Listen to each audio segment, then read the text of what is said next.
Good evening and welcome back to the Moonlight server of... Ooh.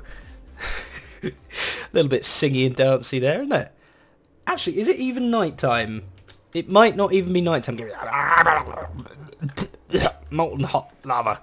Oh yeah. I made a new way to... get out. Put out. A new way to my base. This is a temporary thing. But that's soon going to be going, as you will soon see. Yes, it is nighttime. Phew, good. It is a good night. There's a few little things we need to get done before we begin anything else. We can't even begin to think about what we're going to do today until these tasks are completed. Let's begin. First off, we need to rescue a dog.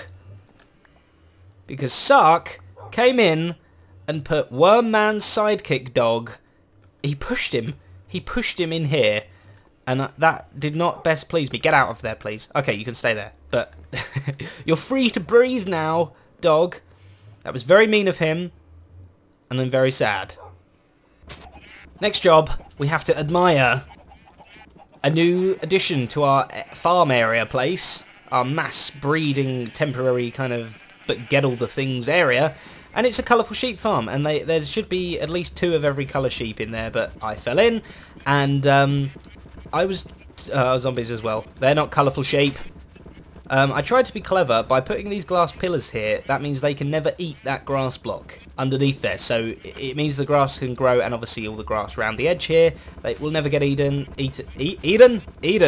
so that, yeah, the grass grows, ouch, quicker.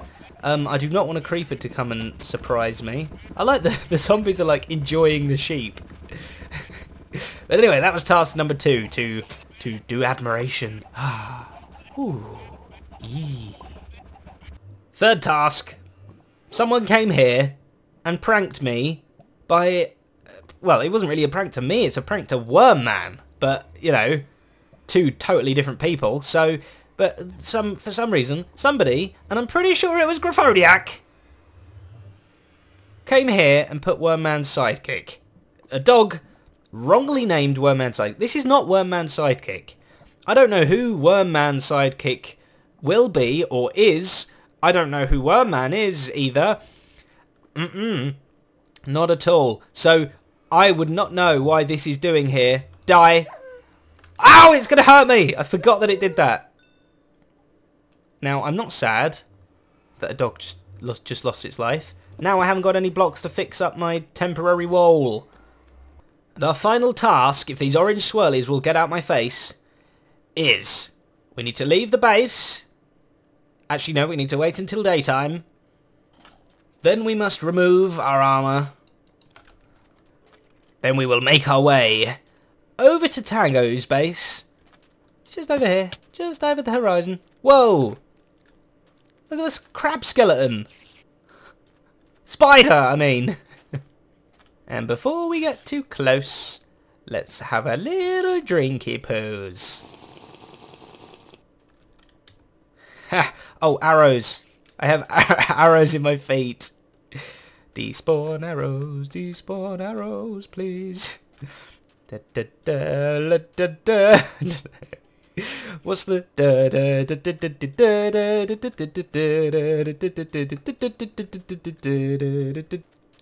I can see him. And he can't see me. I hope he has his particles off. He probably doesn't. Wonder if I come down here and try and arrow at him.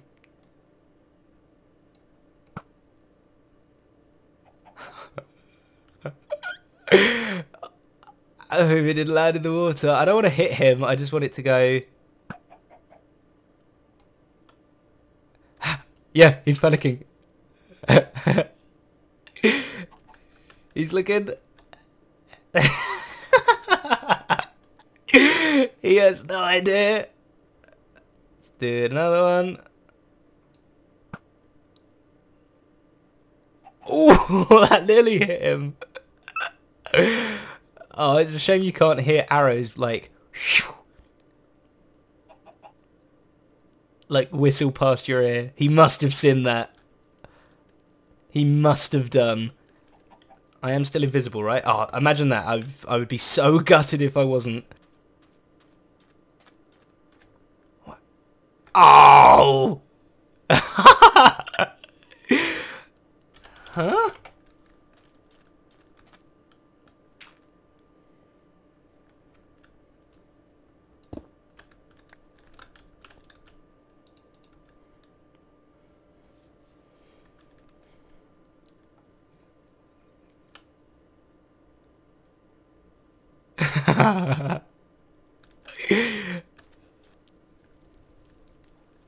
He's going looking for it. Oh no. Hide, hide, hide.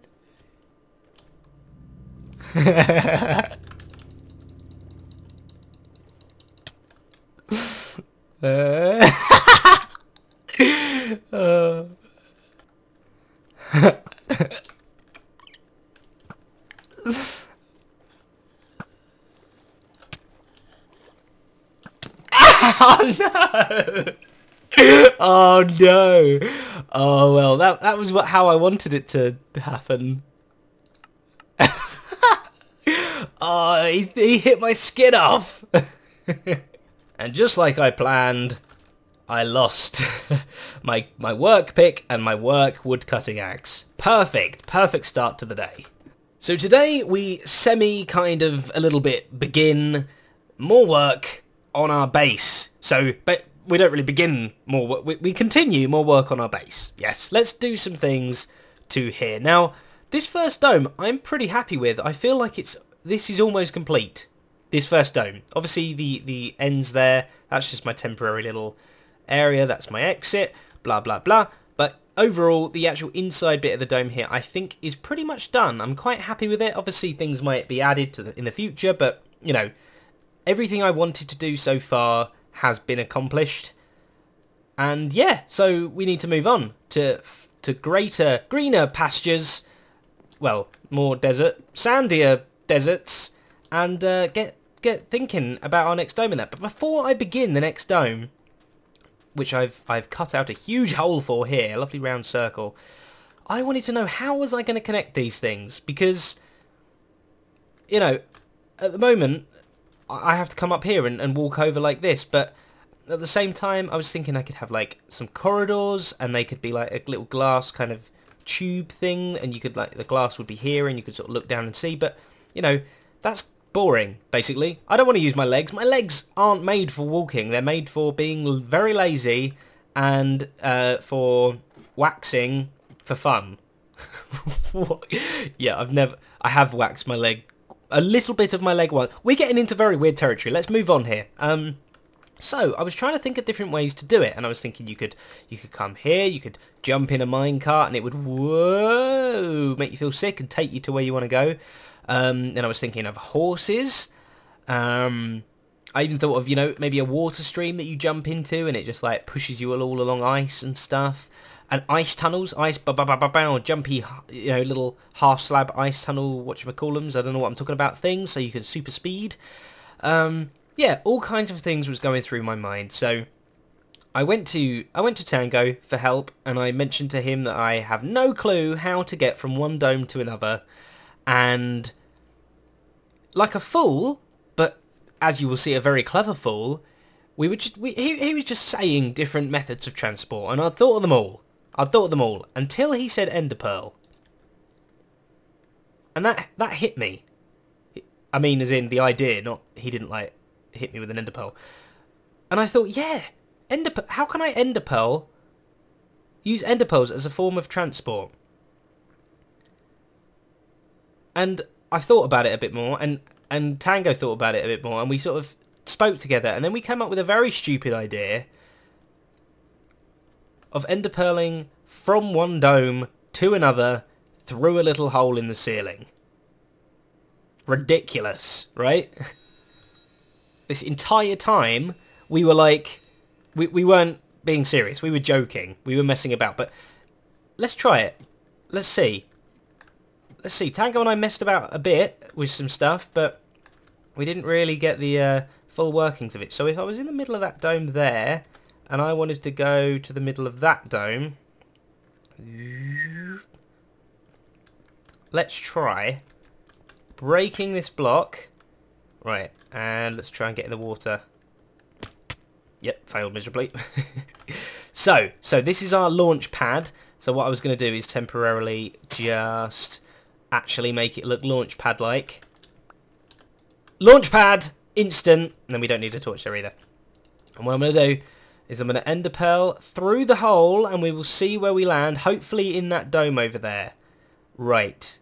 Remember where the cursor is exactly? Yes! Perfect. We landed in the dome. So Tango was trying to explain to me all different things like trajectory and I can't even remember some of the other big words he used, but that had a certain trajectory, so I would have come flying out of that hole there, and the ender pearl would have gone through the air and down into there. So I'd have to work out where that trajectory was, make a hole in the perfect place of this glass dome that would go over here, and then I would also need another launch pad that hopefully goes right through that same hole. So this is where things get very, very complicated. I don't think... Yeah, I'm going to have to be like right over there. Right. This is where the hole is. This is where the hole is. I'm aiming right at the hole. Angle-wise, anyway. I fall down into the thing. Right. Oh, don't move my cursor too much. Right, here goes. How well will I do? I'm not expecting to go through. If I do...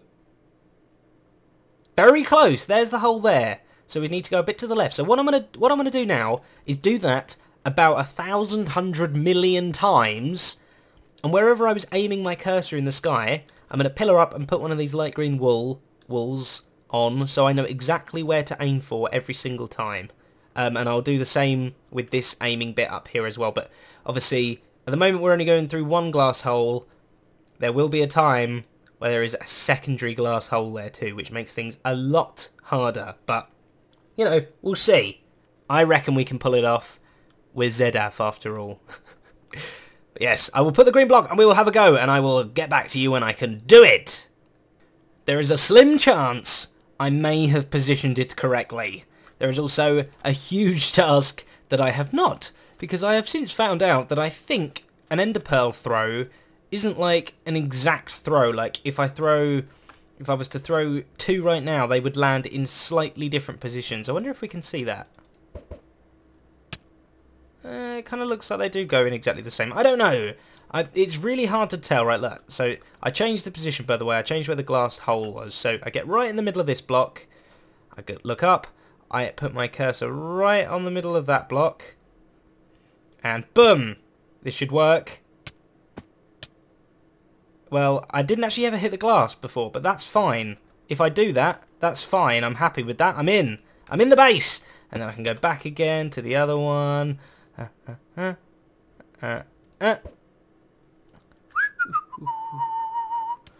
In the base. How cool is that? If I can get this working and it be, you know, fairly easy and exactly right. Let's see if I can do it again.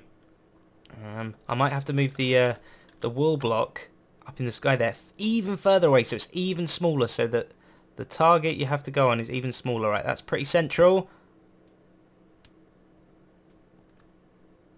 That was terrible. No, my crops!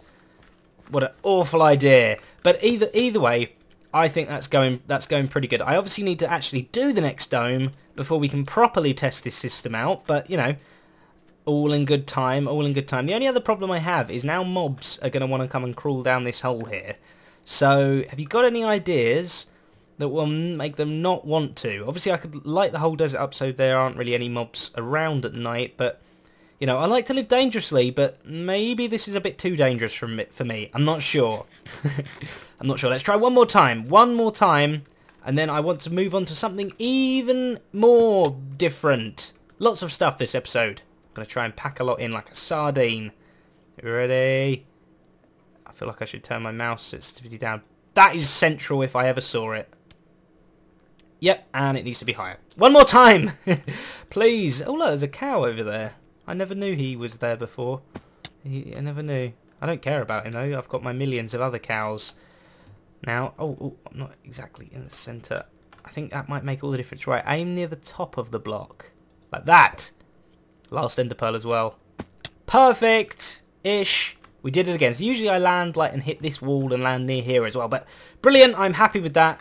I think this idea is going to be a great success, something very, very fun to set up and play with. I'm fine if it doesn't work perfectly every time, you know, as long as I'm near the hole I can just jump in and stuff. But yes, if you have any ideas of how to stop Simply Sark, if you have any ideas how to stop mobs dropping in the hole, but I'm still can go in the hole and stuff, let me know. I want to. They might not want to go in because it's quite a drop. You know, it's 4 block big drop. Maybe we should test it. Let's get it to night time and we will lure a zombie. We will look all tasty and sexy and get a zombie to try and see if he'll follow us in. I like the sound of that. Well, nothing fell in, so we are now here on the moon, ready to begin work on our second attraction. The Tangler there being the first, which we played last episode.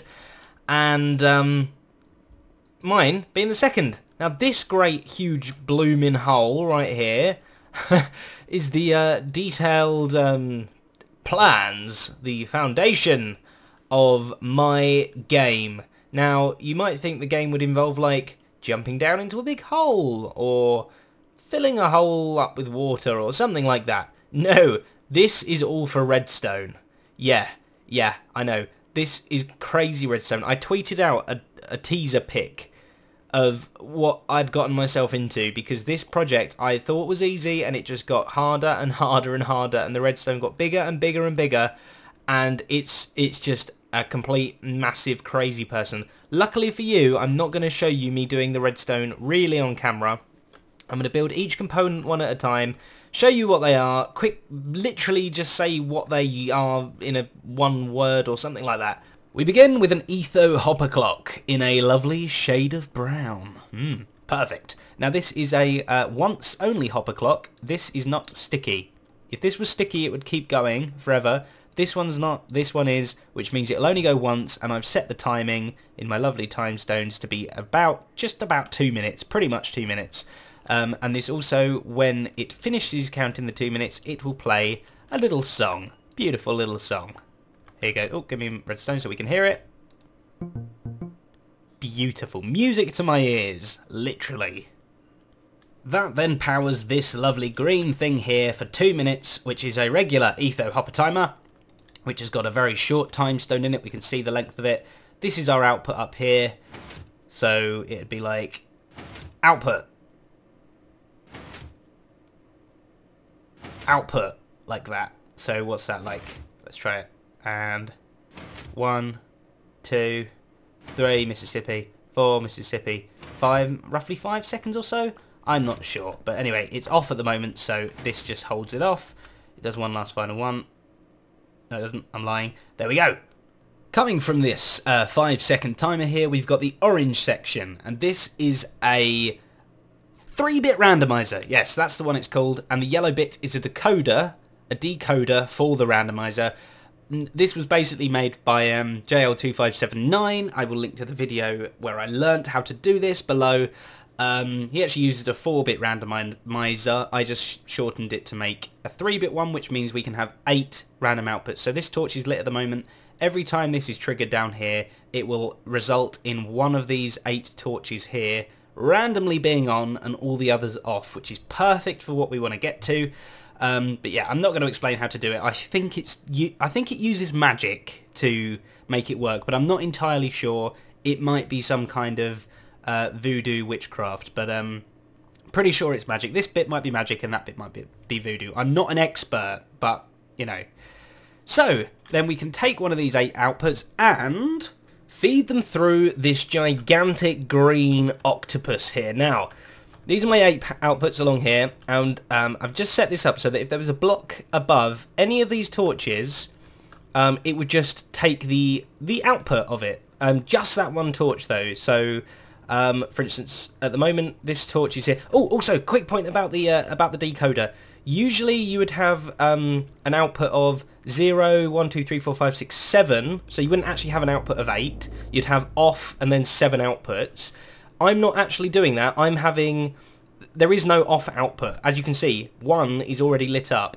So we'll get to that in a minute, how that exactly works. But yeah, I've got 1 to 8 rather than 1 to 7. Hope that makes sense. So if any of these had a block above, for instance this one, if this was on, it would power this line here. Let me just get down without actually killing myself.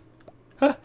If this one was powered, it would only power up this line here. So there's basically 8 different paths coming from each of these things here. And this first one here is always lit, but yeah, again, the next stage will clear that problem up, because obviously we don't want number 1 always lit by default. We want none of them lit by default, but yes, we'll see. So this path just goes up there quite simply. This path goes along into this block and then that way. This one goes into the repeater and under through there and up there. And then it's just a mirror image. These 2 middle ones, however, as you can see, they both actually join up. But the way I've done it is so that I use the redstone signal of 15 length. So this is power 15, 14, 13, 12, blah, blah, blah, all the way down to 1. So if this side is powered, it won't actually reach to here, so it won't go through. It'll only go to that side. And if this side there is powered, it won't reach there. It will nearly reach, but it won't reach. So that's just my way of splitting up both of those 2 there, but I can still have them touching. So, if I can escape somehow, let me escape, give me, into Tango's wall. I now have 8 outputs up the top here that are floor level. Phew, we're out of the huge, huge hole. So, one of them should be off, shouldn't it? No, of course, because I haven't put the block on there. But each of these outputs are very important. They will each control something different. These are what we only want one of them to be powered at any one time, or rather, we want one of them to be depowered at any one time. So we're inverting this signal here. And yeah, I'll get quickly making that next little bit, and we will see what that looks like. Okay, things are starting to get quite crowded around here now. What I've added is this pink line here that leads to these slime blocks on a sticky piston there that will push them down. So when this sticky piston does push them all down, they will all stick together because we're in the new snapshot, and they will all go above these torches. So whenever this piston's down, that's when we're drawing power through all of our 8 octopus legs. And when the sticky piston's up, who cares what the decoder says? It isn't reading anything, which is great, because that will mean that we're only reading it when it's actually got a proper value and not just when it's on the default of 1. But obviously, if it stays as 1, this will go down and then it will read the 1. It's a bit weird, but you know, it will never read it when it's just the default 1 position rather than the actual number value thing. So this pink line simply, oh bouncy, simply goes down, obsidian block there so that the sticky piston doesn't, the sticky block rather, doesn't get stuck as it pushes down. Usual stuff. Pink thing just goes down here, back to our main 5-second or clock or so, or whatever it is, I forget, and it goes into this side of it here. So when the this block gets back here, then that's when it turns it off. So I think it does the decoder when the red block gets up to there, and then it does the pushing the slime blocks down when it gets back to here. So it's like an alternate thing. So it's like, do the decoder, take a reading. Do the decoder, take a reading, like that. That's how that works. Brilliant. Whew. Okay, so it's kind of working. This is what happens. I've got these 8 sort of double pistony things up here. Let's hope one goes off that we can see. Like that one just went. And how it works is it will open for a bit and it will pull back the glowstone and pull up the stone brick. We'll make it look pretty afterwards. And then it will retract again and it will do the glowstone before the stone brick. This is very, very important. And as you can see, it's like one's open. This one's open. That one's open again. And it's totally random. This one again, I promise it's totally random. This better be random. It is. It's random.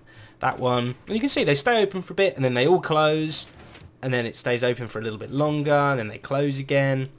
You know, and it will keep doing that for 2 minutes. If I go down, right down the bottom here without dying, we should be able to see. Yeah, look. As soon as all these items get back in this hopper here, it will be time over. So it's only just over halfway going, and it will shut itself off, and there'll be nothing running, which is perfect for a server because you don't want to cause anything laggy. Like you can see that only one of these top row. This one is the chosen one, so the slime blocks chose it, and then it will reconfigure. This one is the chosen one, slime blocks read it, and it will reconfigure again, and boom, yep.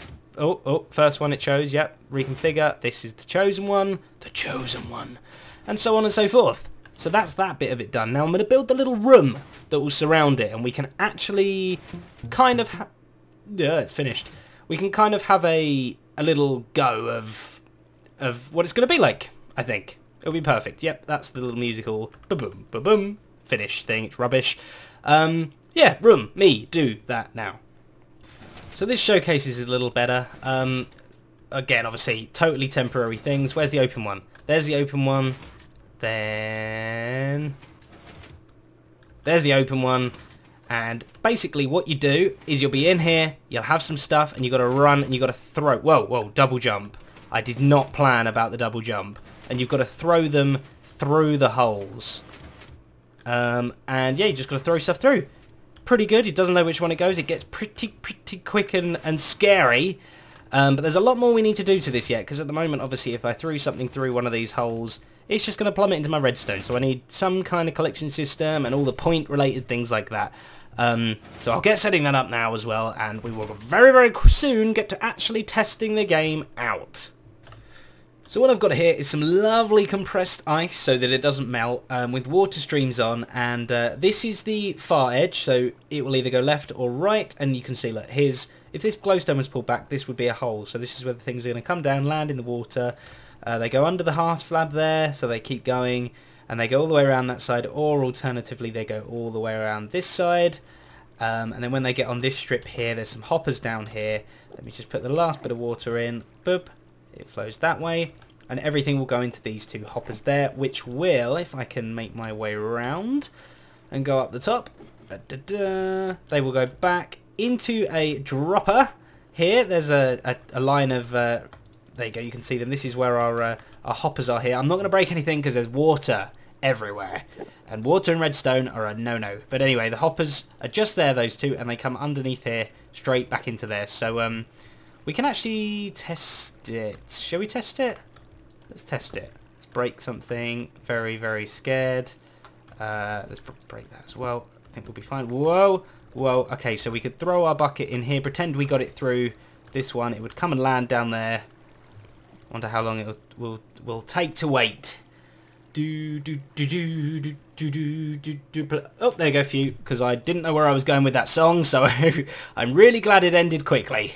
But yeah, so that's where all the return bits are, and what we're going to have is every time it goes through, we're going to have a tripwire hook. Let me just set something up. 1, 2, maybe there, I think.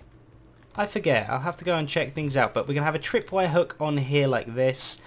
And another one all the way up that end, and we're going to do 4 long lines of these along all 4 long edges, so that as soon as something falls through one of these, it will trigger at least one of the, well, only one of the tripwires, and then we can take the power from there. So we'll know when someone gets something through, the item that they get through will go straight back and be given to them again, and every time they throw something through, they will get dispensed a new item to throw as well, and it'll also split off and go to a point scoring system too.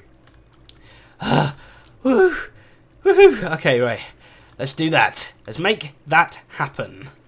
This bit's very important. The red line here is the start the game line. So this is where it begins. There'll be a button. This is the very corner of the floor, and there'll be a button on the floor there. So when you press it, it'll power this redstone. It will go off to here. This is a 1-tick pulsar, and it will just literally send a pulse into this circuit here, which will split it into 3 single little pulses, which will power this 3 times. So you'll get 3 items at the very beginning. I want to show you that quickly, if I can. Boom. Okay, so that's good. That does 3 ticks. And it also, if I can now fix my redstone up, fix it, it goes all the way down there, like that, all the way down to the floor, round, and into the brown thing, which is the very first thing we did, which will set off the 2-minute timer, starting everything off for 2 minutes. Whew. Onwards and upwards and, well, yeah, onwards. Okay, so now I've just connected up this lovely purple line to the tripwires. That's what they're called, I almost forgot. So this one here is both of these sides controlled, and it just goes down and under, all the way down, under here, round, and into the dropper, not dispenser. And the opposite side over here, I've got exactly the same thing coming out of this one to do this side and this side. It just goes down, underneath, all the way around, and under here, all the way around, and again into the dropper. So I can cover this all up again now. That sorts all that out. Whew! This is a build and a half, I'm telling you. You know, I'm not even making it up as I go along. I've already spent hours building this in creative, and it's still tough. I can fill that in. Things get dispensed through the floor. In fact, it makes it better because it kind of shoots them out randomly, and they're a little harder to pick up, which is perfect. So like we used purple on this corner and that diagonal corner, we're using light blue on this corner and that diagonal corner to actually add a point to your score. So this is the furthest one here, so that goes all the way down this light blue line, come all the way along, it will get extended. It will go here around this corner as well when my ladder moves. Down, underneath there, back up this torch tower, and then that's where they merge together. Well, it merges together with this other side's light blue line, which let me just get there. There you go, the torch tower stops just here, so it could also get powered from here as well. It comes through this redstone line, either one, torch tower or this one, all the way up the top here, over everything, into this dropper here, which will put things in the chest. This is the chest you'll see, and there'll be tons and tons of things in here, and however many points you get is how many items have made it into this chest here. So every time you get one through, it'll put an item in this chest, and then this is just here so that when you've seen how many items you've got, you're like, great, you can take them out, and you can put your point stones, or whatever I'm going to call them, back in there for somebody else to earn points for. So that's the blue bit done. We're almost there, and I am getting very excited about playing this thing. I'm thinking it's going to be good. Whew, I've died a few times. I shouldn't have told you that. Why did I tell you that? I didn't tell you that. I've never died, ever. It's finally finished! Woohoo! That took so long, and wow, it technically isn't even finished completely, if I'm honest. I still have a little bit more prettification to do, but it's pretty much there. It's good to go. I'm happy for people to play it now. So let's have our very first go of the Chop Drop. Ta-da! Look at it! It's not brilliantly looking yet, but it's okay. Lovely manly colour scheme, and my two little mascots up there, Pinky and Perky, both showing us their bum. Perfect, just how I like it. So let me just check this is empty. Yep, perfect, good. This is how you play. You have an empty... This is the rule book, by the way, Moonlighters watching. This is the thing. So empty hotbar, except you can have some food or something. So you come down. First of all, make sure this chest is empty, but people should do that at the end. And you come down here like this. Come in we go. And you're going to want to hit this button. And when you do, 1 of 8 of these red bits here will open up. And you have to go and throw a pork chop that you collect from the middle into the holes. You have 2 minutes to get as many as you can. I'm going to play it right now. I'm also terrible at this game. Let's try. Boom. Oh. Boom, boom, boom. One opens. Huh. Oh, I didn't get it. Oh, yes, point. Oh, I missed. I'll pick that one up in a minute. Huh. Oh, yes. Slam dunk. Slam dunk the funk. Oh. Try and hook it. Yes! Another one. Oh, I'm on a roll. I'm on a roll. I'm on a porky roll. Oh, a pork roll. I'm hungry. No time for food. Let's go. Let's do this. I don't know how many I've got. I've lost count already. Yes, yes, yes, yes, yes. Yes! Oh, that one was a roar. Oh! I didn't think I'd be getting any of these. Oh, I missed that one. Okay. No. No. No, I take that one back. Oh, you spitter-outerer. That one. Oh, I was looking right at it. Where did it go? Oh, I messed it up. Did I maybe? I don't know. The points will tell. That was a good shot. I enjoyed that shot. That made me feel young again. I am... Where did that go? Oh, it's here somewhere. Oh, I'm just throwing wet pork chops into a wall. No! Oh, I was on a really good roll a minute ago.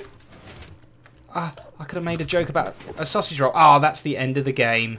Did you hear it go boop, boop, boop? So what you do at the end there, you collect any more pork chops that are on the ground, so that you should always have 3, basically. You should always have 3. Try not to eat the pork chops, please, because they're very precious to me. Then you'd come out here. You don't look at the Enderman. You throw you return extra chops here. So you just throw them down, all 3 of them. Don't throw anything else down there. That's dangerous. Dangerous to do. And then you'd come over here and you would look at your points. 1. 9. I got 9 chop drop points. That's not too bad. 9. Moonlighters, can you beat 9? Interesting. And then you just return them back in there. And you can leave and be on your merry way, knowing that you were quite good at a game, but not as good as Zedaph. Oh, let me get naked for you. Thank you very much for watching, everybody. Long episode. Hope you enjoyed it. I've got a nice cross as a nose. I will see you in the next episode of Moonlight Adventures. Never again will I go that high. Goodbye. That rhymed.